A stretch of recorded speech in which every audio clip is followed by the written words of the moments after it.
Hello everyone, welcome back to গল্প কথা। আজকের এপিসোডে রয়েছে দুটি ঘটনায় কিন্তু বেশ ভয়ের। তবে ঘটনায় যাওয়ার আগে বলতে চাই, যারা এখনও অবধি চ্যানেলটিকে সাবস্ক্রাইব করোনি অবশ্যই কিন্তু চ্যানেলটি সাবস্ক্রাইব করে গল্প কথার পাশে থাকো এবং ঘটনা কেমন লাগছে অবশ্যই কিন্তু কমেন্ট করে জানিয়ে দিও। আজকের যে প্রথম ঘটনাটি আছে, বেঙ্গালুরুতে সোমেশ্বরনগর একটা জায়গায় এই ঘটনাটা ঘটেছে। ঘটনাটি যেভাবে ঘটেছে আমি যখন পড়ছিলাম আমার কিন্তু বেশ ভয় লাগছিল। একটা অটো ড্রাইভারের সাথে সত্যি ভৌতিক ঘটনা। চলে যাচ্ছি ঘটনায়। ঘটনাটা আসলে ব্যাঙ্গালোর শহরের। চেক আপের জন্য আমরা গিয়েছিলাম ব্যাঙ্গালোরের নিমহানস হসপিটালে। হাসপাতালের কাছাকাছি আমরা একটা হোমস্টে নিয়েছিলাম। হাসপাতাল থেকে দূরত্ব হবে ওই 400-500 মিটারের মধ্যে। নিজেরাই রান্না করে খাওয়া দাওয়া করব বলেই হোমস্টে নেওয়া, তা না হলে হোটেল নিলেও চলতো।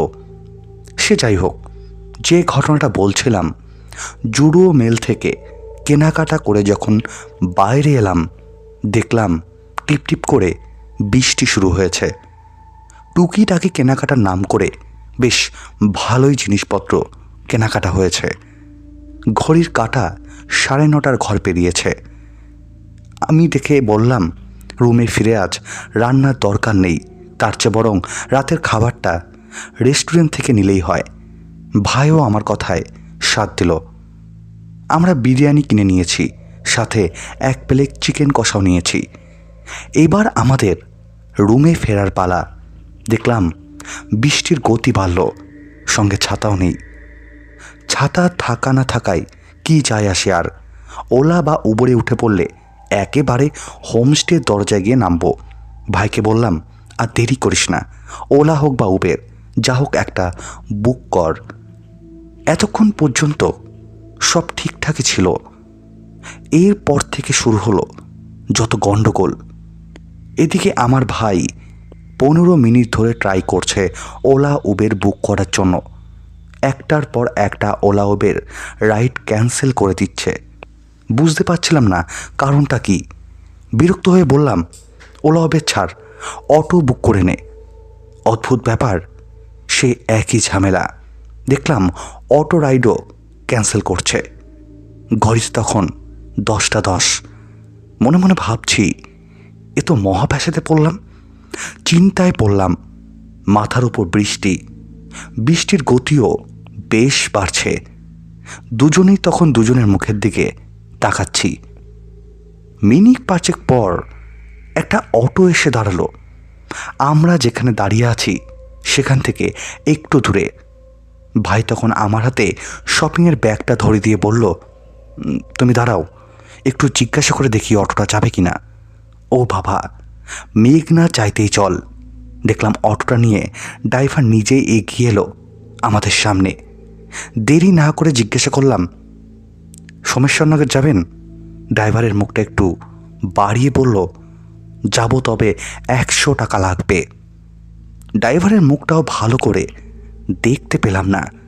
সামনে একটা পর্দা দিয়ে রেখেছে, সম্ভবত বৃষ্টির জন্যই। 100 টাকা শুনে দুজনেই অবাক। যেখানে 160 টাকা ভাড়া সেখানে মাত্র 100। কোনো কিছু আর জিজ্ঞাসা না করে হুড়মুড়িয়ে অটোতে উঠে পড়লাম দুজনেই।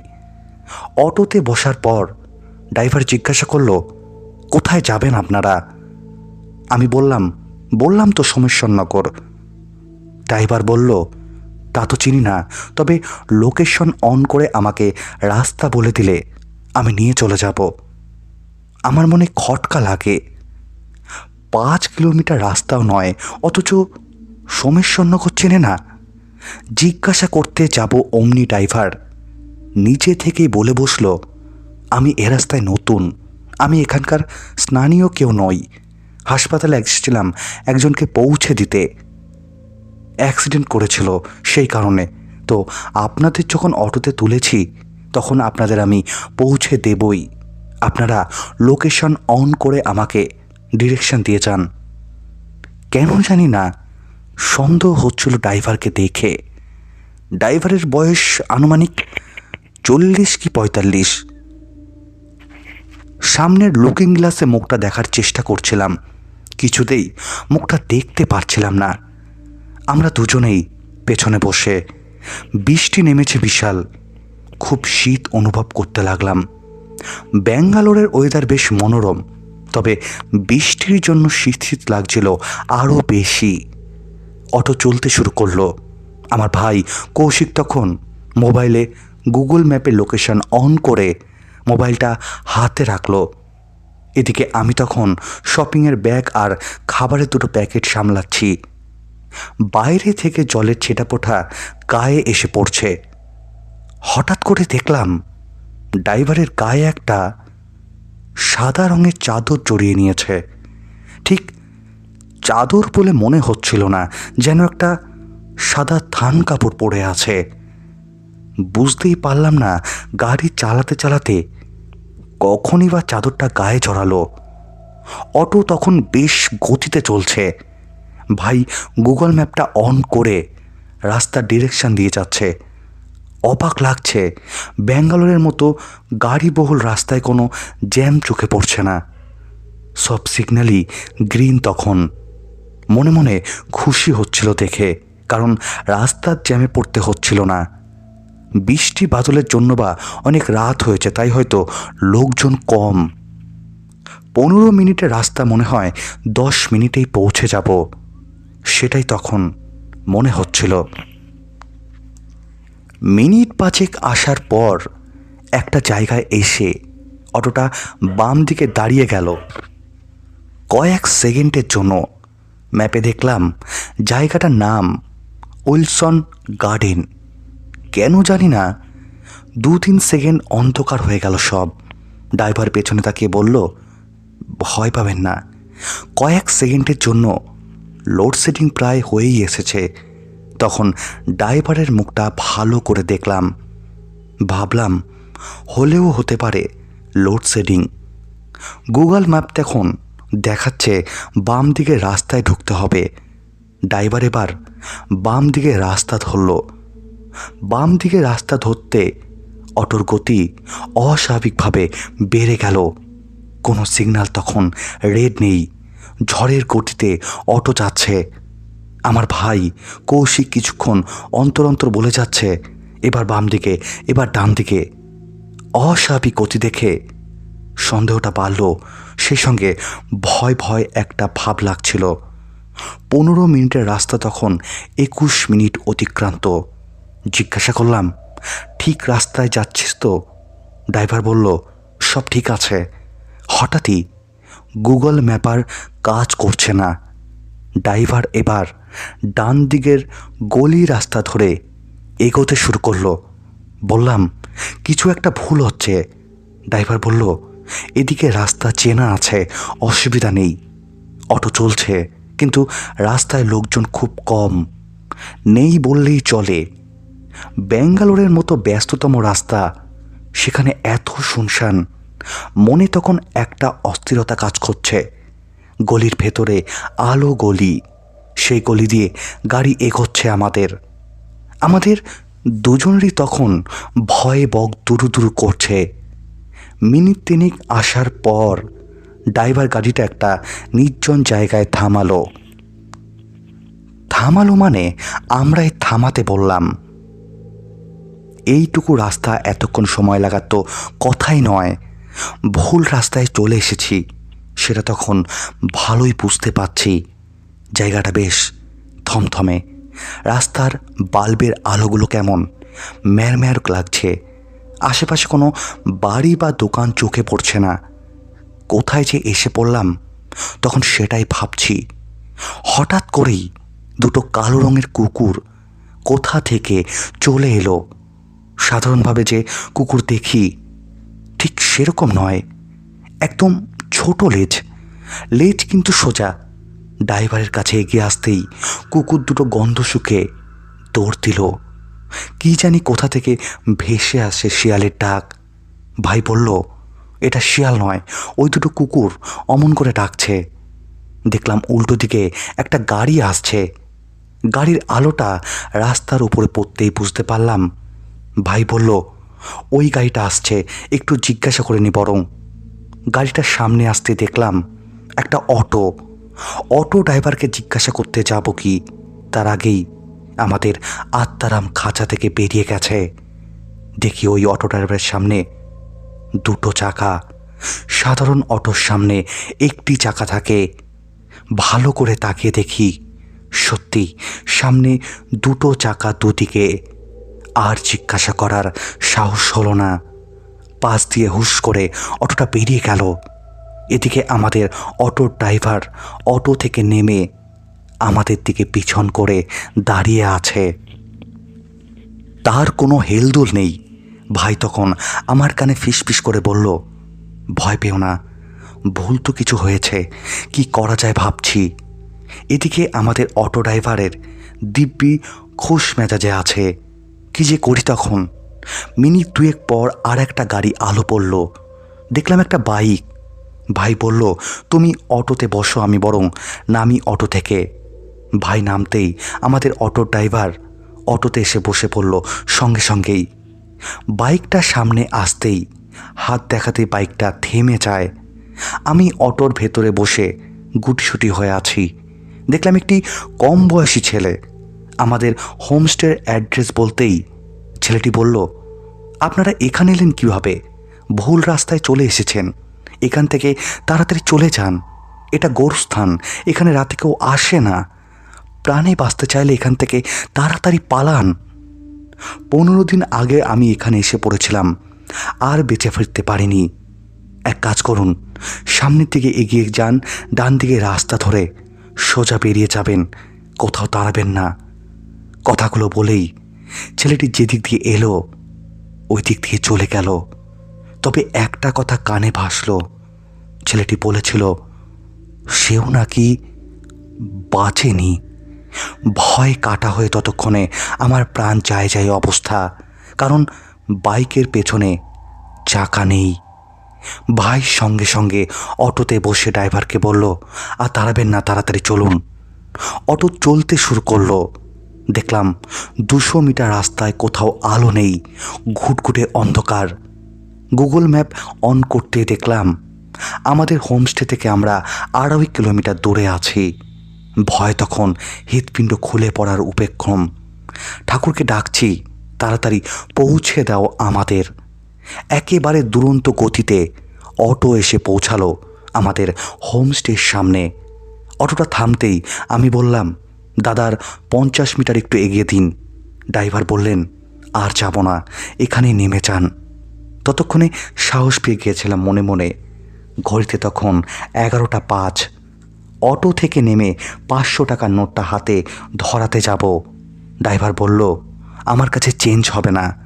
ভাইয়ের কাছেও 500 টাকার নোট, খুচরো 100 টাকা নেই। বললাম, একটু দাঁড়ান, আমি রুম থেকে নিয়ে এসে দিচ্ছি। আমরা দুজনেই রুমে আসি। ব্যাগে 100 টাকার একটা নোট ছিল। শপিংয়ের ব্যাগগুলো আর বিরিয়ানি যে ব্যাগটায় নিয়েছিলাম সেগুলো রুমে রেখেই দুজনে আসি ট্রাক ড্রাইভারকে দিতে। এসে দেখি অটো সেখানে নেই। আমরা অবাক হয়ে যাই, কি হচ্ছে বুঝতে পারছিলাম না। সঙ্গে সঙ্গে রুমে ফিরে আসি। রুমে এসে দেখি অবিশ্বাস্য কাণ্ড। দরদর করে খামছি দুজনে।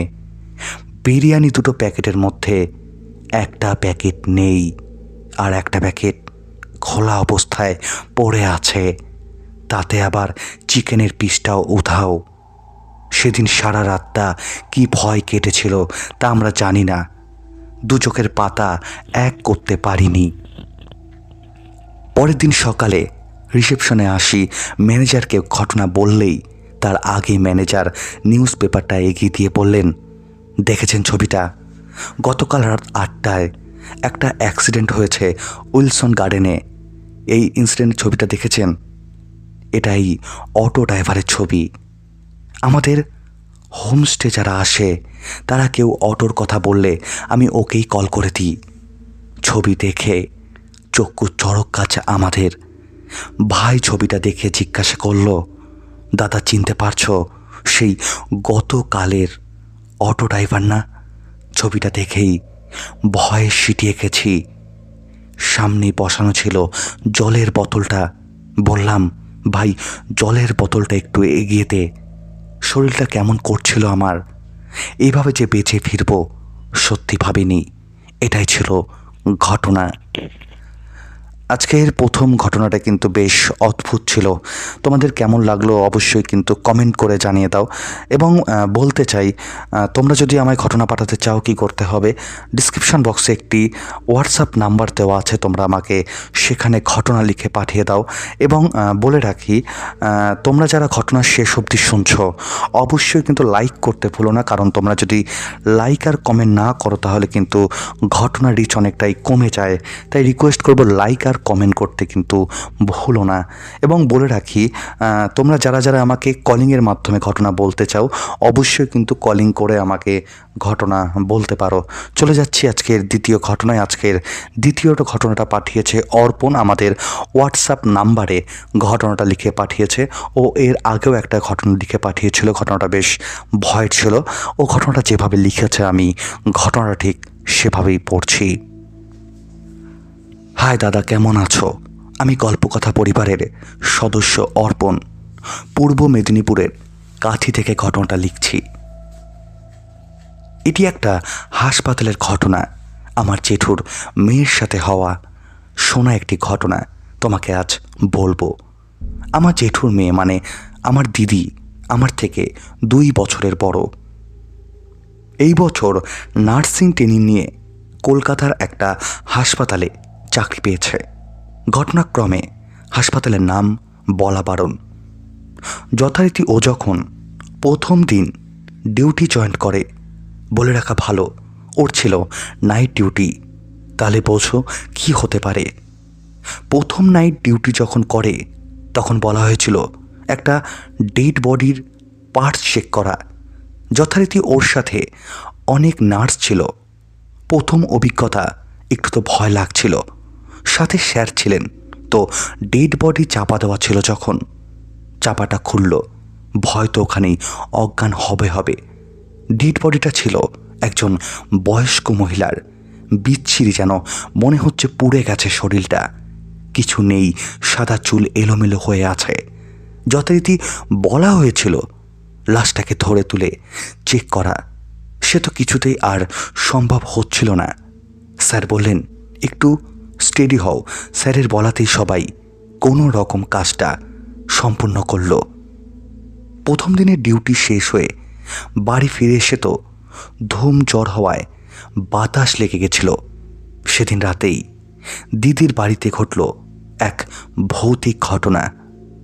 রাত্রেবেলা যখন সবাই ঘুমাচ্ছে, চোখ খুলে যা দেখল, দেখার জন্য দিদি মোটেও প্রস্তুত ছিল না। দেখল যে পুড়ে যাওয়া বয়স্ক মহিলা সাদা খোলা এলোমেলো চুল নিয়ে দাঁড়িয়ে হাত দুটো বাড়িয়ে ওর দিকে তাকিয়ে আছে এক দৃষ্টিতে। বলা ভালো যে সেই লাশটা ছুঁয়েছিল তখনই হাওয়া লেগে গিয়েছিল, আর পেছন পেছন ওই আত্মা দিদির সাথে এসেছিল। বিশ্বাস করো দাদা, আমি লাইট অফ করে তোমার ঘটনা লিখছি। আমার নিজেরই গা ছমছম করছে এই ব্যাপারে। সেই হাওয়াটা আমার দিদির থেকে জেঠিমা লেগে যায়, তারপর দুজনেই অসুস্থ হয়ে যায়। তারপর যথারীতি গুনিনের কাছে নিয়ে গিয়ে দিদিকে জেঠিমাকে ঝাড়ানো হয়, কারণ দিদির হাওয়াটা আবার জেঠিমা লেগেছিল। যথারীতি ঠিক হয়ে গেল সেই ভয়ঙ্কর পরিস্থিতি।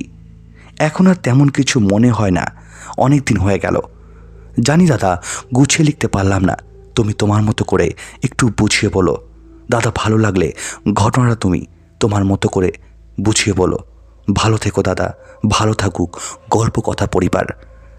অর্পণ, ঘটনাটা কিন্তু বেশ অস্বাভাবিক ছিল, এবং তোমার যে আগের ঘটনাটা ছিল সেটাও কিন্তু বেশ অদ্ভুত ছিল এবং বেশ ভয়ের ছিল। কোনো একটা কারণবশত সেই ঘটনাটা ডিলিট করতে হয়েছিল, তার জন্য আমি খুব দুঃখিত। তবে ঘটনাটা খুব তাড়াতাড়ি আসবে গল্প কথায়, আমি তোমায় প্রমিস করছি। এবং বলে রাখি, তুমি আরও ঘটনা আমাকে লিখে পাঠাও, এবং বেশ অদ্ভুত লাগে তোমার ঘটনাগুলো। তোমাদের কেমন লাগলো অবশ্যই কিন্তু লিখে জানাও অর্পণের ঘটনাটা।